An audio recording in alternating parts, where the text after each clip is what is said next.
জঙ্গির সংগঠনের শিকড় বহুদূর বিস্তৃত নবাবের জেলা মুর্শিদাবাদে। এমনই একাধিক তথ্য উঠে আসছে তদন্তকারী গোয়েন্দাদের হাতে। আসামের এসটিএফ এর হাতে ধৃত সাব শেখকে জেরা করে প্রচুর তথ্য পেয়েছে গোয়েন্দারা। সাবের কাছ থেকে বাজেয়াপ্ত করা মোবাইলে পাওয়া গিয়েছে প্রচুর পরিমাণে গ্রাম্য জালসার ভিডিও। সেই ভিডিওতে রয়েছে জেহাদি বক্তব্য। সোশ্যাল মিডিয়ার মাধ্যমে জেহাদি প্রচার চালানো হতো বলে দাবি গোয়েন্দাদের। জেহাদি কাজকর্মের জন্য অনলাইনে যুবকদের যোগদান করানো হতো, এমনই চাঞ্চল্যকর তথ্য পেয়েছে গোয়েন্দারা। মানসিক স্বাস্থ্যের জন্য সবার আগে যে নামটি মনে ভেসে ওঠে, সুস্থ মনের ঠিকানা মনোবীক্ষণ। যোগাযোগ নাম্বার 7477799516। আসামের এসটিএফ এর হাতে ধৃত সাব শেখকে জেরা করে প্রচুর তথ্য পেল গোয়েন্দারা। সাবের কাছ থেকে যে দুটি মোবাইল বাজেয়াপ্ত করেছিল তার মধ্যে দেখা যায় প্রচুর পরিমাণে গ্রাম্য জালসার ভিডিও রয়েছে। সেই ভিডিওতে জিহাদি বক্তব্য রয়েছে।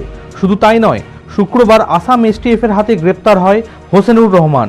এই হোসেনুর রহমান সাব শেখের ডান হাত ছিল বলে জানা গিয়েছে। বিভিন্ন সোশ্যাল মিডিয়ার মাধ্যমে জিহাদি প্রচার চালানো হতো বলে দাবি গোয়েন্দাদের। হোসেনুর রহমান অনলাইনে ও জিহাদি কাজকর্মের জন্য যুবকদের প্ররোচনামূলক বার্তা দিত এবং তাদের যোগদান করাতো বলেও দাবি গোয়েন্দাদের। কয়েকদিন আগেই হরিহরপাড়া থেকে গ্রেপ্তার হয় আব্বাস আলো ও মিনারুল শেখ। অভিযোগ, আব্বাস যে খারিজি মাদ্রাসা চালাতো সেই মাদ্রাসাতেই হোসেনুর রহমান বেশ কয়েকবার আসতো। মুর্শিদাবাদে আনসারুল্লাহ বাংলা টিমের শিকড় যে বহুদূর পর্যন্ত বিস্তৃত সে ব্যাপারে নিশ্চিত গোয়েন্দারা। পুরো ঘটনার তদন্ত করে দেখছে তদন্তকারী গোয়েন্দারা।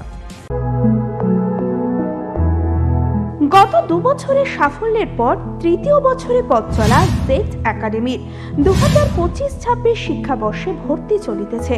আমাদের সুবিধা ডিজিটাল ক্লাসরুম, 24 আওয়ার্স সিসিটিভি, ছেলে ও মেয়েদের পৃথক ক্লাসরুম ও হোস্টেল, নিয়মিত DPP, problem solving and doubt clearing class, কলকাতার অভিজ্ঞ শিক্ষক মণ্ডলী, স্বাস্থ্যসম্মত রুচিশীল খাবার, নিট বেসিস পড়াশোনা, কালচারাল অ্যাক্টিভিটি, গেস্ট টিচার দ্বারা মোটিভেশন ক্লাস, সবুজে ঘেরা পরিবেশে 24 ঘন্টা বিশুদ্ধ জল ও বিদ্যুৎ পরিষেবা। একাদশ শ্রেণীতে ভর্তির অ্যাডমিশন টেস্ট আগামী 9 মার্চ 2025। 2026-এর নিট ও জেইই পরীক্ষায় সফল হতে আজই আসুন। আমাদের ঠিকানা জেড একাডেমি, সারগাছি রামকৃষ্ণ মিশনের সন্নিকটে, বহরমপুর, মুর্শিদাবাদ।